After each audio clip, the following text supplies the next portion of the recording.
Doctor Nishank मुर्दाबाद, doctor Nishank मुर्दाबाद, केजरीवाल मुर्दाबाद, अंदर मुंबई मुर्दाबाद, उमेश कुमार जिंदाबाद, उमेश कुमार जिंदाबाद, कानपुर विधायक जिंदाबाद।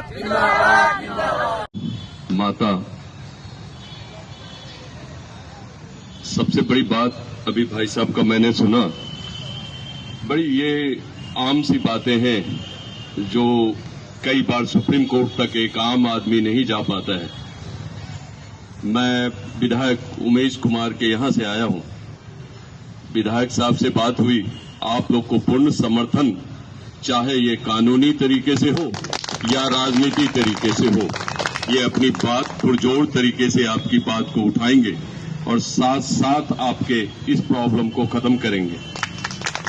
पहले भी उमेश कुमार जी ने बड़े बड़े प्रॉब्लम को उन्होंने खत्म किया है और आपके साथ हैं तो निश्चित ही इस प्रॉब्लम की सॉल्यूशन होके रहेगी, इतना विश्वास दिलाता हूं मैं।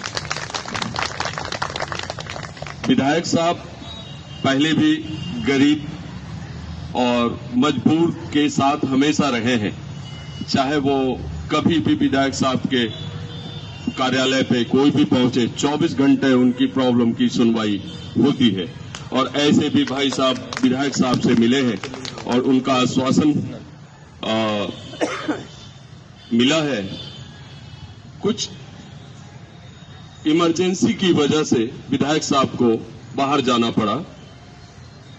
8 तारीख के बाद वो पहुंच रहे हैं और आपके इस कार्य को आगे समर्थन के साथ बढ़ाते रहेंगे। धन्यवाद। अगर बना सकते हैं तो वो हमने वहां पे दिया और उसके अंदर ये सारी बातें भी लिखी और भी बहुत सारी चीजें हैं।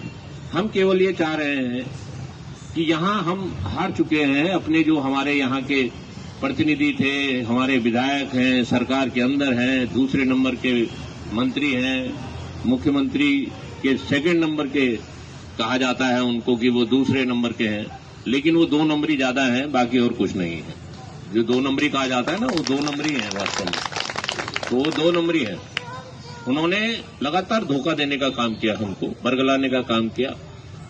जैसे ही यहाँ पहले भी विरोध होते रहे, उसमें उनकी बड़ी भूमिका रही कि वो किसी तरह से हमको ये कोशिश करते रहे कि इनको उलझाए रखें। उन्होंने उलझाए रखा, लेकिन जैसे ही 2 दिसंबर को कार्यकाल खत्म हुआ नगर निगमों का या नगर निकायों का, वैसे ही उन्होंने 3 दिसंबर को यहाँ पे पुलिस फोर्स आई, सुप्रीम कोर्ट का हवाला दिया। हमारी संख्या बहुत कम थी और वो हजारों की संख्या में पुलिस वाले थे।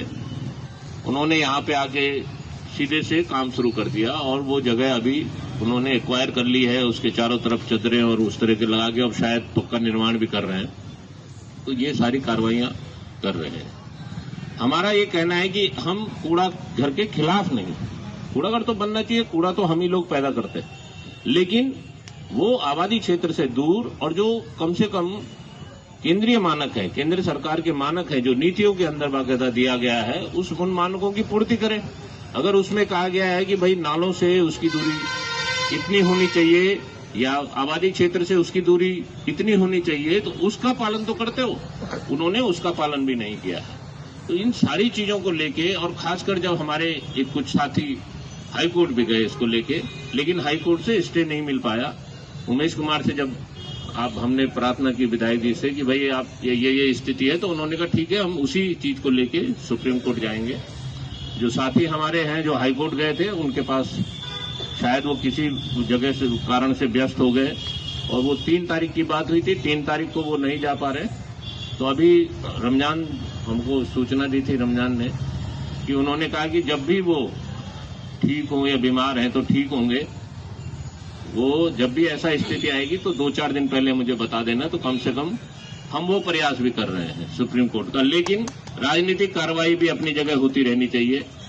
हम आने वाले समय में बड़ी कार्रवाइयों की तरफ जाने की कोशिश कर रहे हैं। ये संख्या बल यहाँ पे कम दिखाई दे रहा है, लेकिन इतना संख्या बल नहीं, बहुत बड़ा संख्या बल है यहाँ। ये तो शाम का समय होता है, हम थोड़े ही लोग आते हैं यहाँ धरने पे। हम यहाँ पे कोई बड़ी सभा करें और उसके साथ साथ आने वाले समय में हम रणनीति बना रहे हैं। आप हमारे बीच में आए, आप सबका स्वागत। हम लगभग 500 दिन पूरे हो चुके हैं और हम यहाँ पे लगातार धरने पे बने हुए हैं। ये जो इस समय जो हालात हैं वो तो खैर हम सबको तो पता है। मैं अपने इन साथी जो अभी आए हैं उनको भी बताना चाहता हूं कि हालात ये हैं कि हम यहाँ पे पिछले 500 दिनों से कूड़ा घर रोकने की जो कोशिश हमारी है, हम कूड़ा घर हटाने के लिए केवल हमारी शर्त यह है या हमारी मांग यह है कि यहां से कूड़ा घर हट के थोड़ा सा दूर चले जाए। हम 5 किलोमीटर कह रहे हैं, सरकार उस पर क्या कदम उठा सकती थी, अभी तक कोई कदम नहीं। उन्होंने उसी जगह को चुना जहां वो पहले से तय था, आबादी के बिल्कुल नजदीक। बहुत सारे मानकों की अवहेलना कर रहा है, मानकों के खिलाफ वो कर रहा है। उसमें बहुत सारी चीजें हैं, केवल इतना ही नहीं कि वो कूड़ा घर यहां पे बन रहा हो, और ऐसा भी नहीं कि वो जो हमारे तमाम जो इस समय सत्ता में बैठे हुए हमारे नेता हैं और जो हमारी सरकार है वो बहुत अच्छी मंशा से भी काम नहीं कर रही है। उसके पीछे हमने कई बार उस मंशा को